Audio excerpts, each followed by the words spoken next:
زما ګرانو محترمو مینوالو پښتنو ډېر درانه خلک یې زما سلامونه قبول کړي. زه احمد ګل خبرې کومه او د رحمان بابا په حواله باندې یو څو خبرې ته کوم. زم د ډېر عمر یم خو د رحمان بابا خو اصل کې خلکو نه مو اورېدلي هغه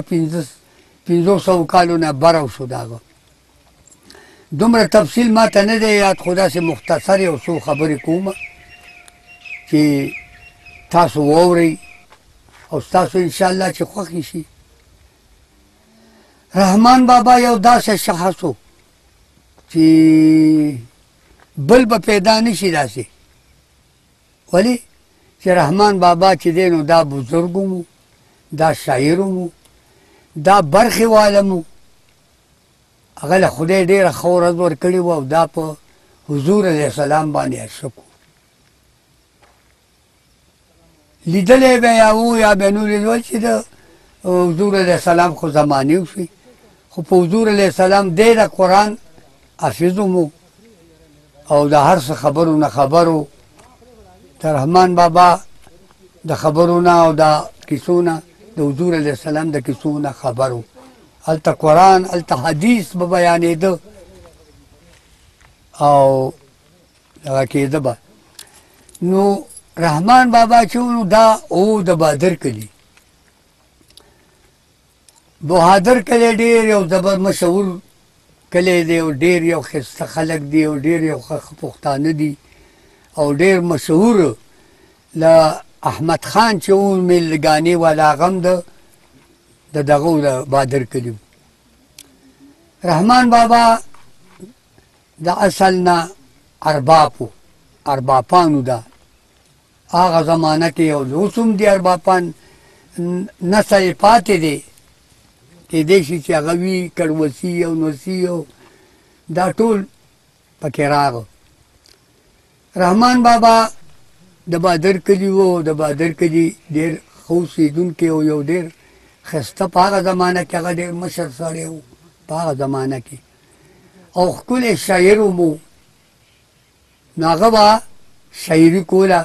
خو شاعري به هغه د الله او د حضور علیه السلام صفت به یې کوله. د هغه ټول کتاب چې وګورئ نو ټول د حضور علیه السلام صفت کې هغه بیان کړی دی او محبت یې ډېر زیات. په هغه زمانه کې کاغذونه به نو داسې اورو چې کاغذ نو چې ده پې لیکلی وي یا و او ده نه لیکلو خو ده به دی به داسې خوړ ته کوشو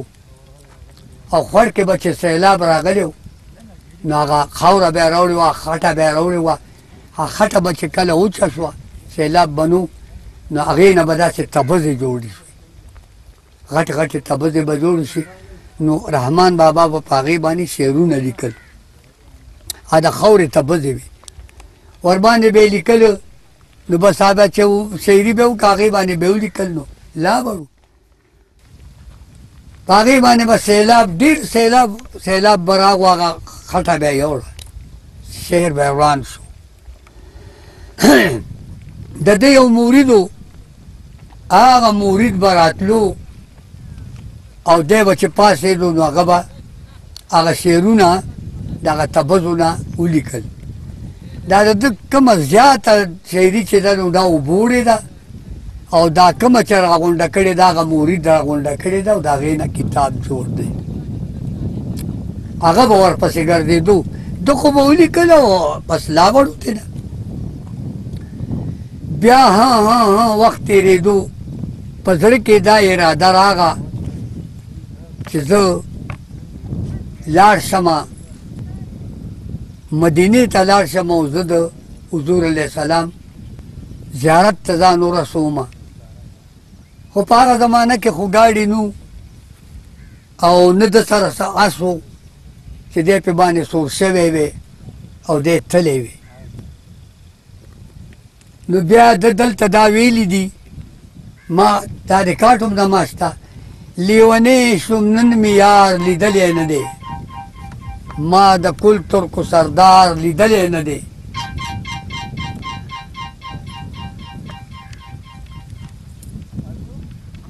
چې پیسه ورسره نه وي خود غریبي ما غریب سړی هوښیار لیدلی نه دی هر پیوند د خپل پیوند سره مزه کا په نارنج کې مې انار لیدلی نه دی عشقي خو یو وجبه تماشه ده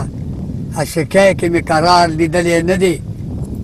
زه رحمان د محمد د در خاکروب یم ما د ده په شان دربار لیدلی نه دی دا عشقي چې ده نو دا دی داسې کران له وروستی و چې دی پیاده روان شوی دی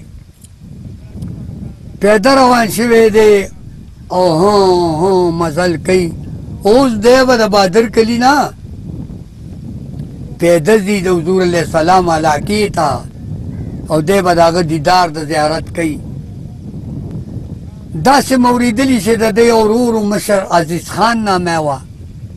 عمر باپو ډېر ښه خلک وو هغه زمانه داسې وه اوس هم دا ښه خلک دي زمونږ د بادر کلي ارباپان دي او که زمونږ د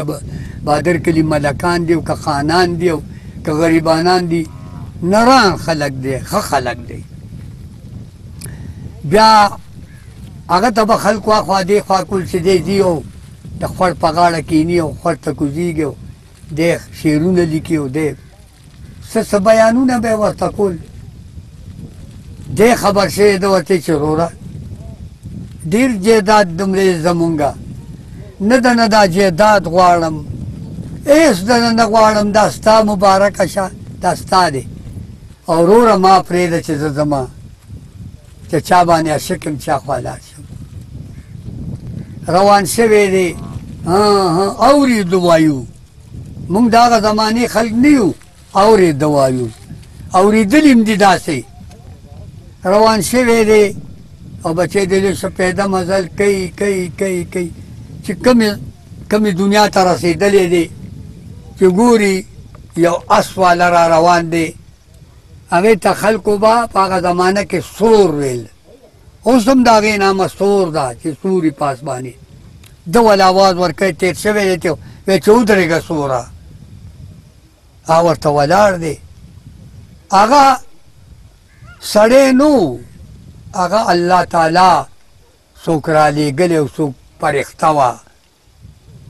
او د بني ادم په شکل او اس ورسره دی چې ورته ولاړ دی دی ورغلی دی چې ما مدینې ته ورسوه او هغه ورته نه زه دې نه وړم ویل خیر دی پیسې به هم درکړم خو ما ورسوه دا خو ارباپانو دي سره خو هغه زمانه کې پیسه وه ګزاره کېده ویل پیسې به هم درکړم ما یو څه خدای دپاره ما په دې اس تور که دې په اس تور کړی دی او چې داسې یو نیم جیرب تلی دی 2 کناله نو هغه ورته کوچه وایي وایي چې ولې زه خو دې اوس تور کړم سړیا او ته ما ته چې کوچه ویل چې بس نه دې وړم کوچه خو چې کوڅه ویلې څنګه کوڅو داسې مدینه کې داخل نو دا به هم څوک وو که نه چې دې داسې نه کوڅو بیا مدینه کې دومره بزرګ سړی دومره یو ښایسته بنیادم دومره یو پرهیزداره دومره یو ښه شاعر رحمان بابا تاسو خپله پرې سوچ وکئ چې رحمان بابا به پیدا نه شي ولې چې هغه الله او رسول یاد کړي د هغه په شعرونو کې بل څه نشته الله او رسول دی الله او رسول دی هغه ته یاد کړي هغې نه بعد چې کله رحمان بابا حق ورسېدو راغو وطن ته حق ورسېدو خو هغه وصیت کړی چې زه کله مړ شمه نو ما به بادر کلي کې نه ښخوئ ما به ازرخوانی ورته وایي هلته ښخوئ ازرخوانی چې ده نو لکه داسې څو میله لاندې د ازرخوانی اخون بابا زیارت دی په هغې لار تلې ده ازرخوانی ته ما به دلته د ازرخوانی په دغه مقبره کې ښخوئ رحمان بابا هلته ښخ دی، اوس هم خلک ورځي د هغه مزار ته او د هغه سلامونه کوي. او رحمان بابا په ازارخانه کې ښخ دی. هلته باقاعده بورډ لګېدلی چې کله اخون بابا نه واوړئ بورډ لګېدلی دی او هغې باندې رحمان بابا ډویژن لیکلی دی بورډ باندې. دغه ما ته دومره کیسه یاده ده او دام چې دی خلکو نه مې اورېدلې ده، ولې چې موږ د هغه زمانې خلک نه یو، خو کیسه خوان نه مې اورېدلې ده او نور داسې تفصیل اصلي نشته ما سره. که کتاب کې وي به، خو دا د رحمان بابا بیانو او تاسو ته ما وکړو او نور به زه څه ویم. دلته بیا ویلي دي چې هغه خو الله او د رسول صفت کړی، دلته بیا ویلي دي چې کوره هسې کردګار دی رب زما، ګوره هسې کردګار دی رب زما، چې صاحب د کل اختیار دی رب زما.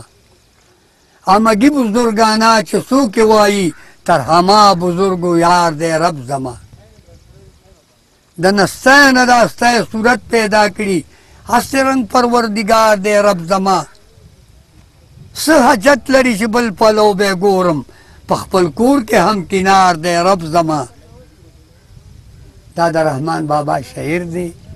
او ما تاسو ته وویلو او امید لرم چې ستاسو به خوښ شي. خو زه خو د دا نه مودې نه یم، د ما خو ټول 80 سال عمر دی، نو 80 سال عمر کې خود مې د بل نه اورېدلي دي خپله راته داسې، ولې چې د رحمان بابا 1500 کاله وشولو، ما خو د بل نه اورېدلي، ما ته خو هغه زمانه نه ده یاده. خو دا مې تاسو ته وکړو او الله مباد لره چې په هر ځای کې یې الله م خوشحاله لره، ژوندي اوسئ. اخریني مې درته شعر وویلو چې د الله صفت یې کړی دی، ویلي دي چې هسې رنګ پروردګار دی رب زما. او زه رحمان د محمد دلدر خاکروب یم، خدای دې کله ما جدا نه کړي رب زما. نو الله مباد لره او خوشحاله اوسئ او زما سلامونه قبول کړئ، او چې په هر ځای کې پښتانه دا اوري زما ورته سلام دی. والسلام.